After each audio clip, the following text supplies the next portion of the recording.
will control the vertical.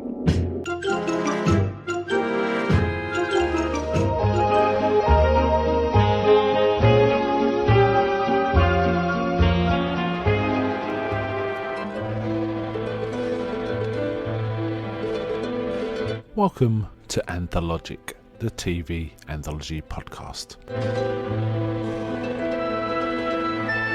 I am your host, Mark. Anthologic is a podcast dedicated to exploring the good, the bad, and the odd of horror, science fiction, and the best of mystery suspense anthology shows and series on TV.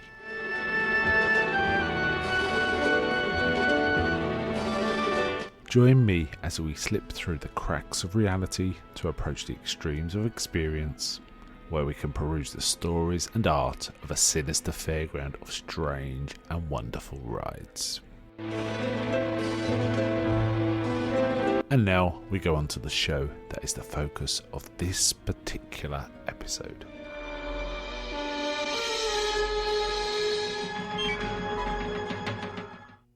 Welcome to this episode of Anthology with your host Mark. Today I'm covering an episode of The Outer Limits called Fun and Games.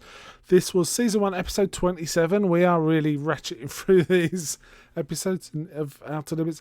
And it first aired on March the 30th, 1964. No one specifically famous is in it, but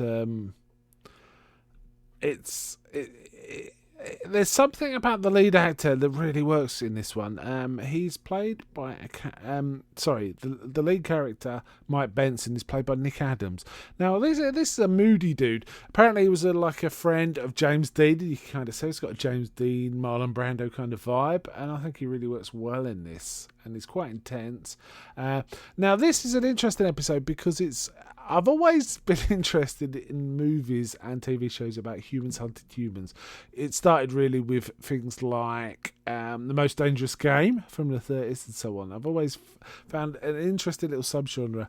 And this is essentially humans being transported to a planet to be in a combative sort of arena. It's not an arena, but a sort of area. It's a bit like Battle Royale or something like that. Basically, Mike Benson, this character Mike Benson, who's like an ex-boxer. He's a boxer, so he kind of knows his way around a ring and, fighting. He's also a bit of a small-time crook.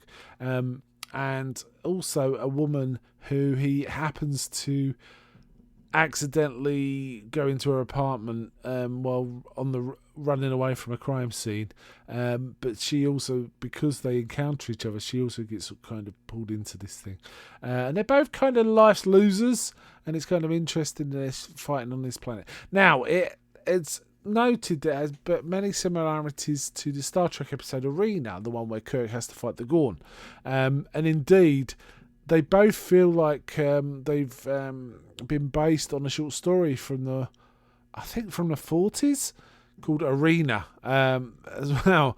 Though Joseph Stefano, who wrote a lot of rewrote a lot of this episode since he's never read that story, it kind of feels similar.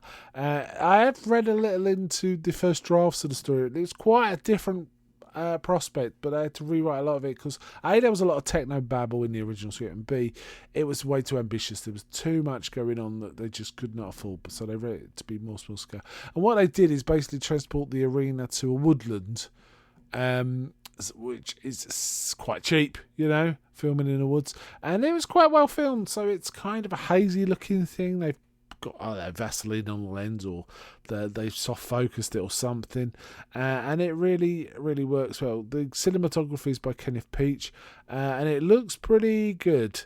And also there's these weird alien things that look kind of apish, and apparently that the masks they use for this were used in previous episodes of something, Twilight Zone maybe, but also recycled later on in Star Trek again, in the episode which I believe was the original pilot, which was The Cage, but I think it also popped up in the recutted recut version of that, which was a two-parter called Menagerie in the original series.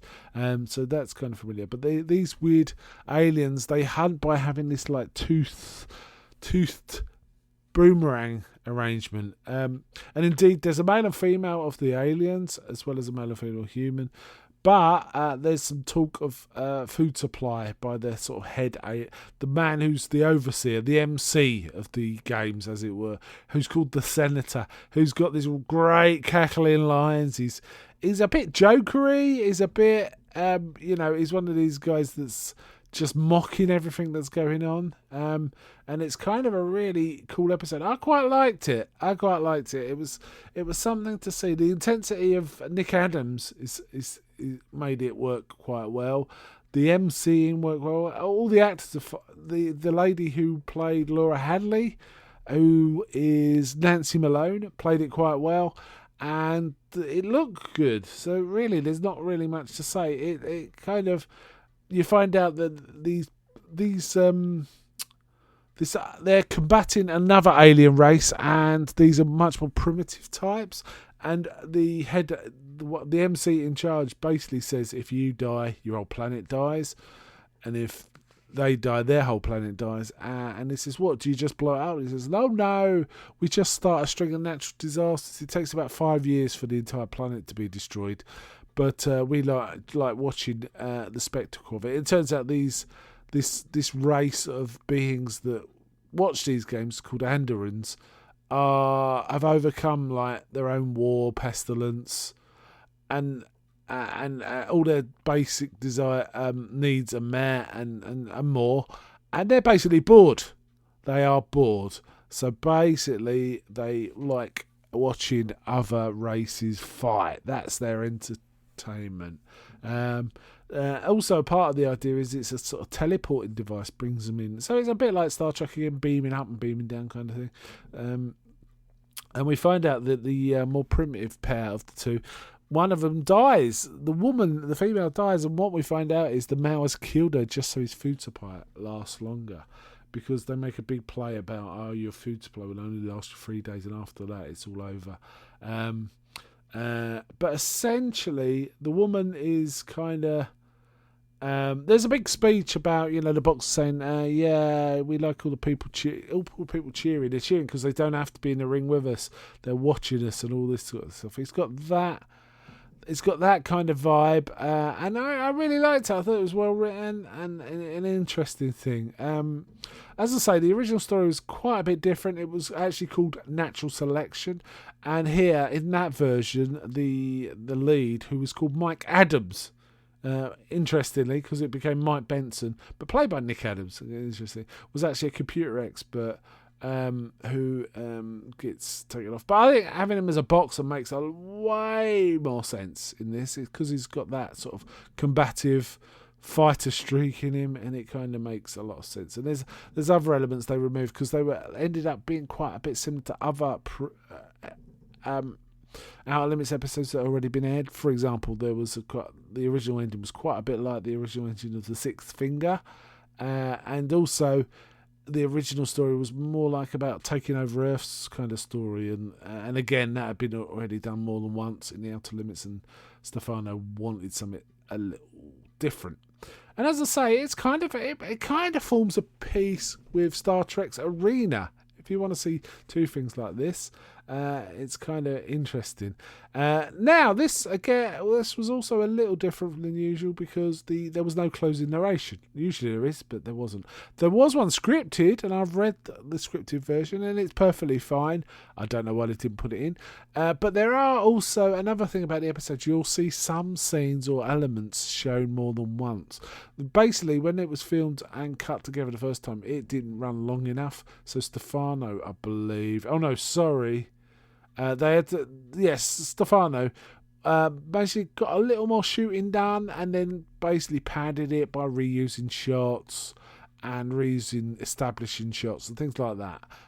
So they got they got it there. Now, it's actually shot. It wasn't shot in the woods. It was shot in the back lot of MGM, an area called the Tarzan Forest. So yeah, obviously real plants and so on, but it was actually basically a Tarzan set, and it looks pretty good. I quite like it. The black and white is quite striking. I also have to say the episode starts with a poker game that Nick Adams comes along to, but he's just watching. And there's some really cool shots in it. There's one shot where it's just going around the table, and it's obviously filmed from the middle of the table, and the camera's just panning around as the cards are there, the hands are revealed and things like that. And I thought it was a really interesting piece of cinematography there. I really quite liked it. But as I say, no one particularly famous. I don't know any of these people from anything else. But I thought Nick Adams, in particular, was quite striking and worked quite well in this. And it was kind of... And we've seen a few Outer Limits episodes where we have this kind of character, this kind of anti-hero. We saw the episode where Henry Silva was the lead. Was a very similar character to the one we've got here. But I have to say, I really, really enjoyed the voice work that went with the Senator, which was, I believe, by Robert Johnson did that voice work. So interesting. Or perhaps he played the character. I'm not entirely sure. But yeah, good one. Good episode this, and I enjoyed it very much. Fun and games. Kind of almost tells you what it's about. I kind of almost guessed what it was going to be about just from the title. And I have seen all these before, but I just had no memory of this one. So I quite enjoyed it quite a bit. Yes. Okay, I'm going to wind it up there. Before I go, may I ask, is anybody out there?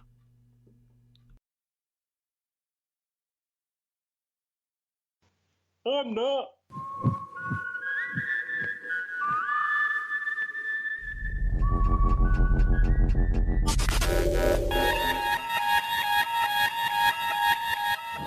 We now return control of your television set to you until next week at this same time, when the control voice will take you to